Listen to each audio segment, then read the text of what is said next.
মা কি করছো গো? আজকে এই পটল থাকলে তো পেকে যায়, পেকে গেছে, সেই জন্য ফেলবো কেন, এগুলো পেঁয়াজ দিয়ে আর কালো জিরে কাঁচা লঙ্কা ফোড়ন দেবো, আর পেঁয়াজ দেবো, দিয়ে ভাজা করে দেবো, তোদের খেয়ে দেখবি, চেটে চেটে খাবি, এটা খুব কোনটা ভালো না হবে। চেটে খাই?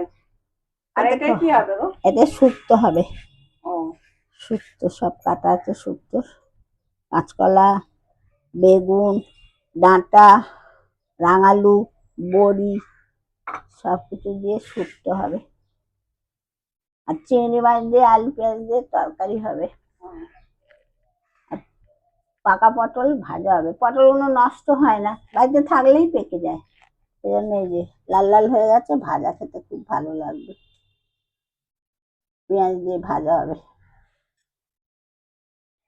এবার হচ্ছে পাকা পটল ভাজা, এই যে তেলেতে কালো জিরে দিলাম, শুকনো লঙ্কা, হ্যাঁ, এবার পটল পটল দেবে, এই যেরকম কুচিয়ে কাটা হয়েছে পটল গুলো, এবার দাও।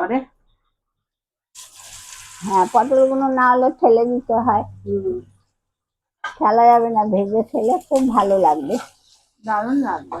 দারুণ লাগে, ভাতের সঙ্গে ভালো লাগে খেতে। পেঁয়াজ দিয়ে? হ্যাঁ, পেঁয়াজ দিয়ে ভাজা।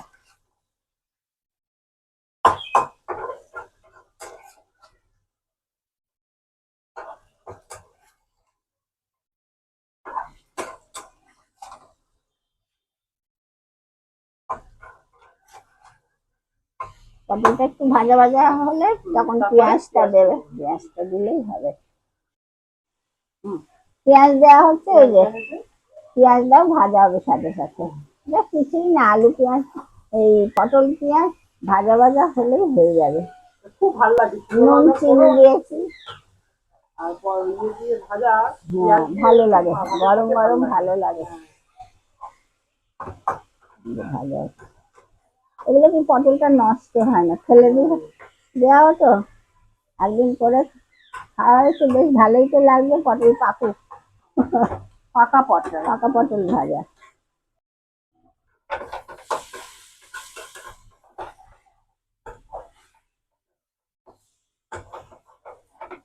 আর একটু হলেই হয়ে যাবে, আর একটু ভাজাটা হবে, হয়ে গেল পাকা পটল ভাজা, পেঁয়াজ দিয়ে খুব ভালো লাগবে খেতে, ব্যাস এবার নামিয়ে দিলেই হবে।